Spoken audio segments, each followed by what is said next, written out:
All right, guys, welcome to the Imperfect Together podcast with Zach and Chris. And today we have a very special guest. She is my smoking hot wife. Give it up for Katheryn. She is the area director for Young Life, and she will also be doing middle school Young Life here very soon. Give it up for Katheryn. Go, Katheryn. Thanks, guys. Thanks for having me. All right, tell us about yourself. You just did. You gave me the best intro ever. Why would I want to add or subtract anything from that? Can you tell us your spiritual journey from how you got from right here, from where you were to where you are now? I'll give you the brief. I'm just kidding. You don't need to do that. You're just trying to make her nervous. He's like sweating hands. But yeah, so the next 4 weeks, we're going to be talking about family, which is going to be interesting. And I just thought, I have a wife. It makes sense. She's a part of my family. Might as well put her on the first episode of this series. So that's why you're here. Congratulations, wife. But yeah. On what? On being on the podcast? Yeah. Congratulations. You married the host. This is a big honor. Okay? So anyways. All right. Question. Give me a personal story. Why are you looking at me like that? Is this real or not this time? No, this is real. Give me a personal story, random, funny, or whatever. Quirky, something about your family.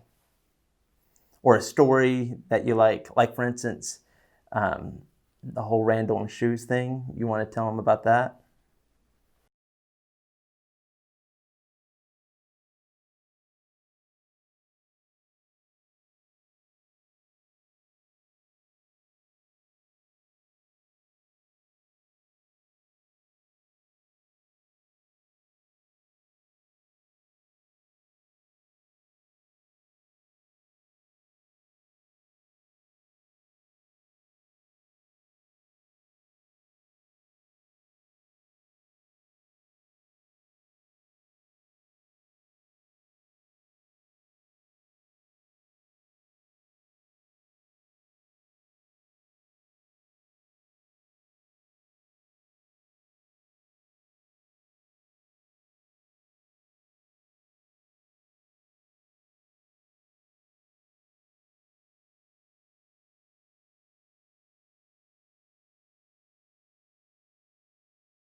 So your family is the reason why cashiers always have to check the shoe sizes now. That's exactly right. My mother, yeah. Or someone before. I mean, she didn't intentionally. I don't know that she intentionally did. Maybe she did. Yeah. But yeah. I hear that story basically every time I go to Texarkana, that story gets brought up.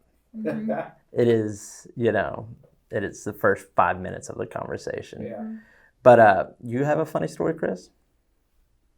Yeah, I'm gonna throw my sister under the bus. Good. So I have a sister.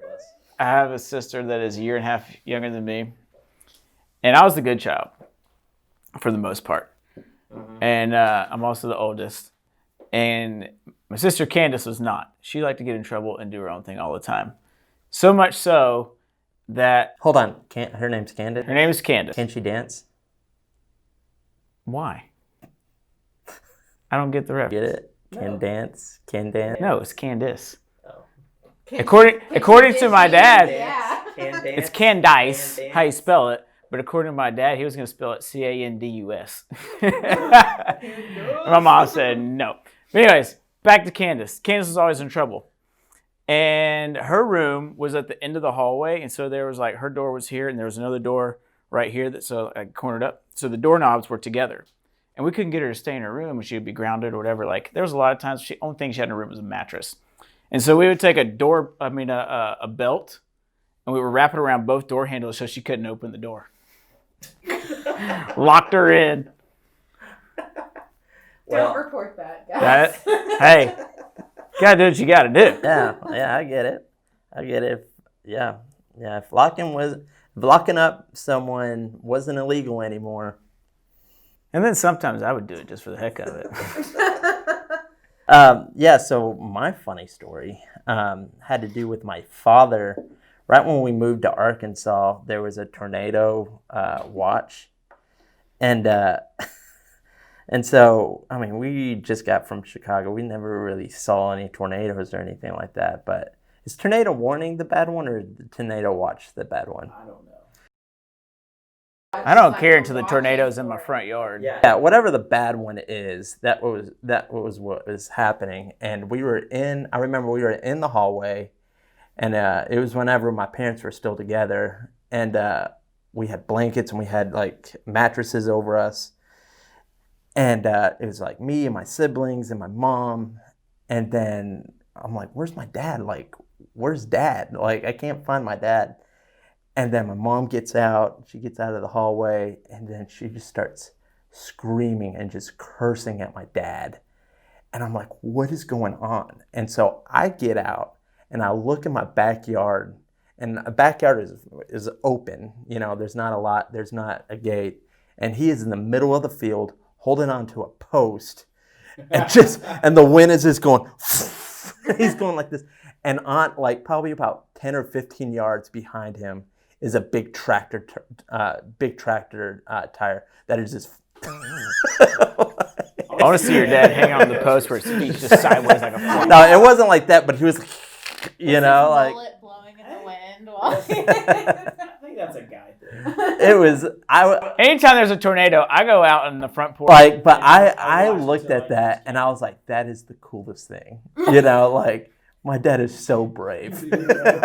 Not even, but it wasn't like I look back at it and I was like, man, that was really dumb for him to do that. I wouldn't suggest anyone doing that, but at that time I was like, gosh, my dad's the coolest. So that was the first time when I was like, man, my dad's pretty cool, But so to kind of get things a little bit serious, this series is going to be a little bit difficult for me, just because my family life wasn't the best growing up, and I'm struggling with things right now with my mother. So this series, it's going to be challenging for me to really do that, But I want to say, not everyone likes being around their family because it can be stressful, right? It could be exhausting, unpredictable.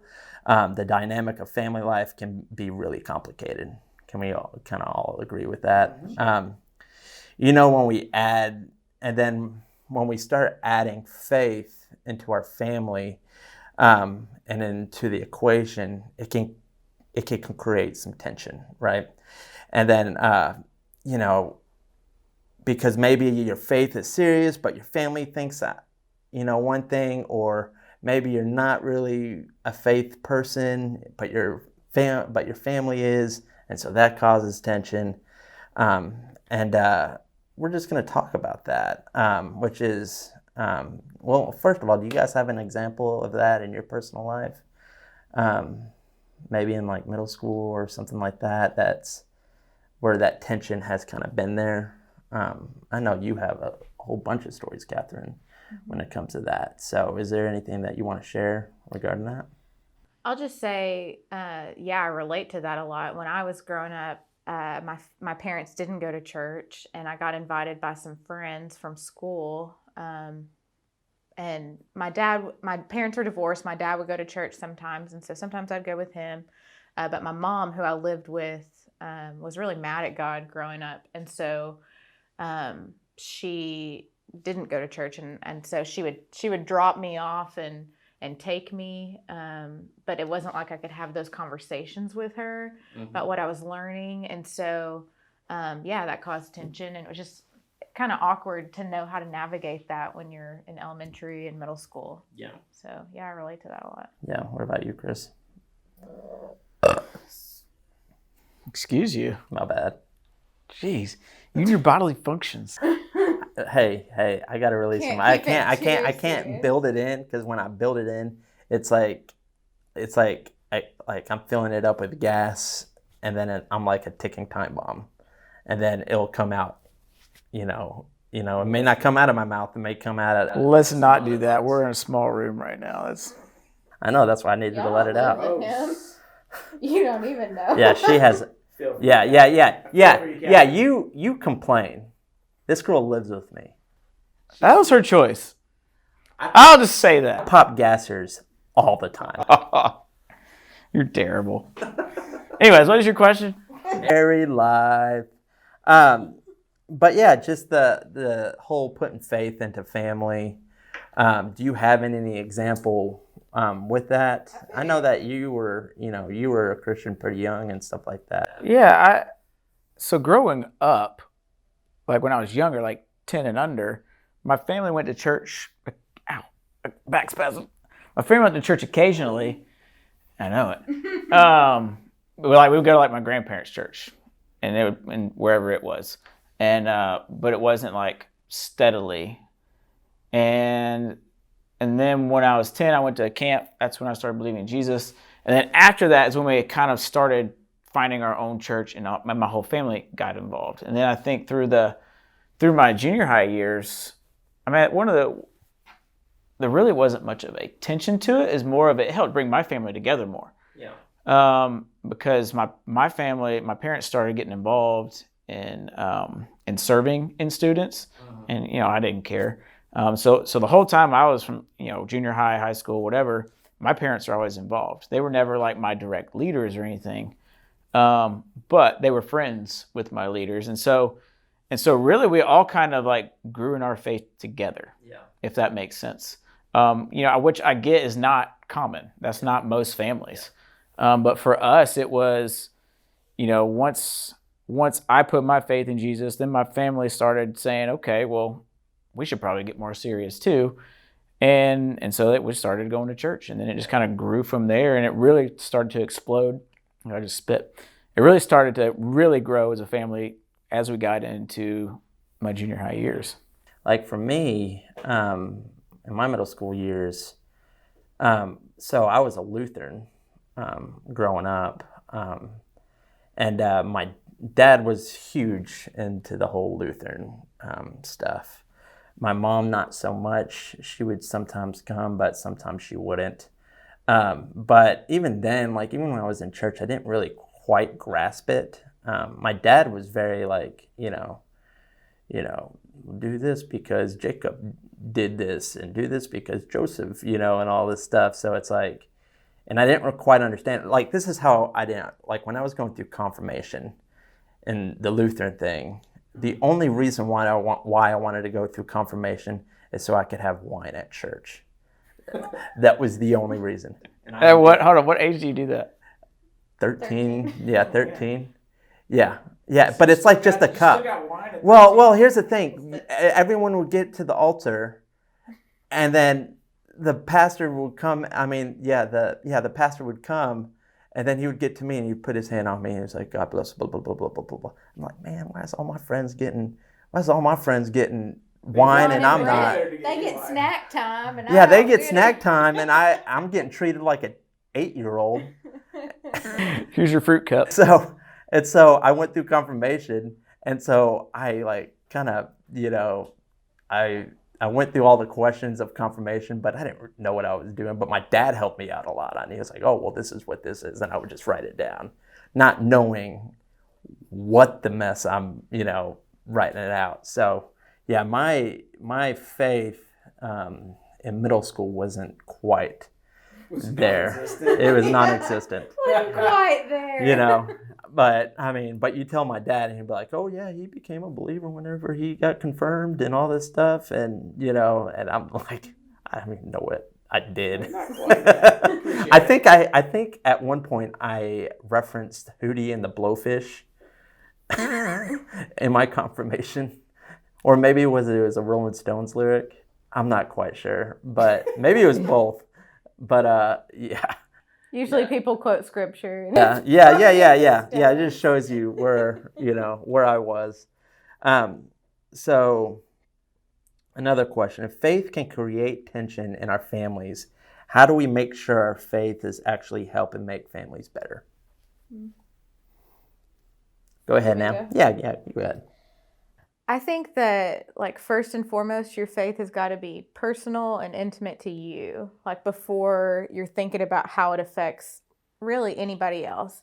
Like, knowing that what you believe, you don't have to have all the answers figured out, but knowing a little more than probably what you knew at confirmation, that you do believe that Jesus is who he says he is, and you're wanting to follow him, and it being personal for you first. And then I think as that relates to your family, I mean, I think being gracious with people in your family if they don't agree with you or don't quite understand Christianity, you know, it never hurt. You're never going to regret being kind to someone or turning the cheek. But then if you're just not there yet, where you're not really sure what you believe, and maybe your family, kind of like what you said at the beginning, they're on the opposite end where they are really involved in church, or they, really, you feel like they think of themselves as really spiritual and you're not. And that confuses you. I would just say sometimes the people that we're closest to aren't always the people in our biological family that we're born into, you know? And so in that sense, I mean, finding people that you can ask questions to and just have a real conversation with. Yeah. That's great. I want to say some scriptures that will kind of help us kind of put a nice bow on it. First one is John 13:35, which, do you guys know what that is? Do you guys know what that is? What is it?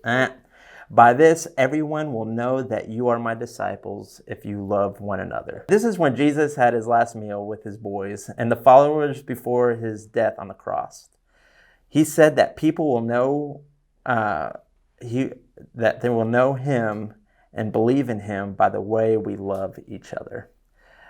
Jesus is saying this, the way how Jesus is saying this is super important. It's a way of our faith. It's a way our faith can impact others. And another one is 1 Corinthians 13:4-7, which is love is patient, love is kind. It does not envy, it does not boast, it is not proud, it does not dishonor others, it is not self-seeking, it is not easily angered, it keeps no record of wrongs. Love does not delight in evil, but rejoices with the truth. It always protects, always trusts, always hopes, always preserves. You know, Paul's basically saying in this, Paul showed us exactly what it looks like to love others with this passage. You know, to be patient, to be kind, to be humble, to be respectful, all that. So with all that being said, loving your family is how your faith can make an impact. Bottom line. So what can we go with that? You know, what's our takeaway? Well, let's make an effort to love our family a little bit more each day. You know, even it could be little things. I know with, you know, me and you know, I try to find things that are small, even if it's doing the dishes. And then, you know, for me as a kid, it could be me, you know, doing chores without being asked or something like that. Just small little things that show God's love to your family. Another one, ask yourself what it looks like to love your family. You know, ask yourself that. Like what can I do to love my family well? I think that's great too, because every family looks different and has different needs. If your mom is always just breaking her back trying to keep the house together and all of that stuff, then just like you said, helping with chores would be something. But maybe that's not the dynamic of your house. And but maybe she had a hard day and just wants to feel seen and loved. And so speaking something nice to her, like, hey, thank you for cooking for me. You know, Thank you for making me alive. You know? Keeping me alive. Yeah. It's a good start. Mom, thank you for birthing me. And that's, so. That's a whole thing. Yep. I think, too, when it comes to families, there's a lot of different dynamics that come into that. And there's a lot of different types of families. And if, so let's say you're in a family where maybe your parents don't believe. Or even if they do, I mean, it applies to all of it. But it goes a lot further when you show your faith and you live it out than it does you just talking about it, right? Because you can say, well, Mom, I go to church and I do that. But that doesn't matter if you're a fool at home, right? So the best way to impact your parents and help with your family is to love them well and to find those little things to do, because that is going to solidify what you believe better than anything that you can say, right? When we act stupid, and then we're not going to be perfect, but when we say one thing and then we act another, then that's just making our parents say, well, what's the point? You're no better than I am. Plus, it gives you brownie points, and maybe brownie points are always good. You could probably get another cookie at the end of your dinner, right? Do you still give him That's not cookies? why. You still got to make him earn it. I earn lots of cookies when I'm at the house. You put your Oreos in the freezer. Yeah, So weird and sometimes in gross my belly button. All right, and then the third. Have you ever seen my belly button? I could put a lot of things in my belly button. How big is your... I don't want to see it. I once put a carrot in my belly button. Belly button. He put a carrot in his belly button for like over a day. Like he left it in there. Keep it in there.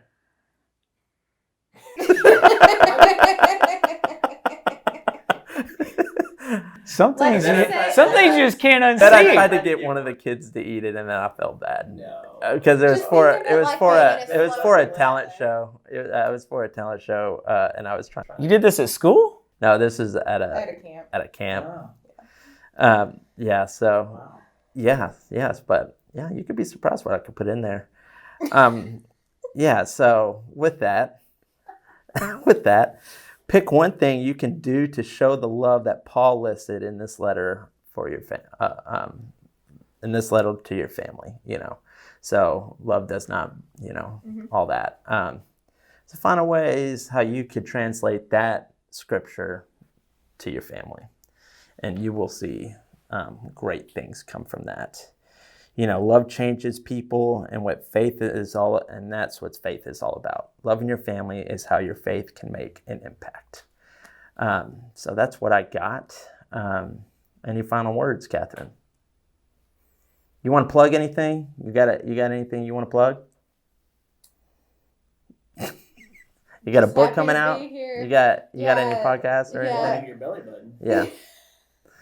Yeah, I'm coming out with a new book. It's called What's The In and Zach- Outs. The In and Outs. of Zach's belly button. The In and Outs of Zach's belly button. Is it an innie or an outie? It's got to be an innie. No, it's an outie. Then how do you put stuff in it? It was an innie, and then he got a hernia, and so part of it's an outie. And that's it, folks. Yep. Oh, That's yep. It's like if you put two dots right here, it's like it looks like a smiley face. I don't want to know. If you're on my Instagram page, if you scroll down a lot, then you'll have it. Anyways, it's your boy Zach. This is the Imperfect Together podcast. See you next week. Okay.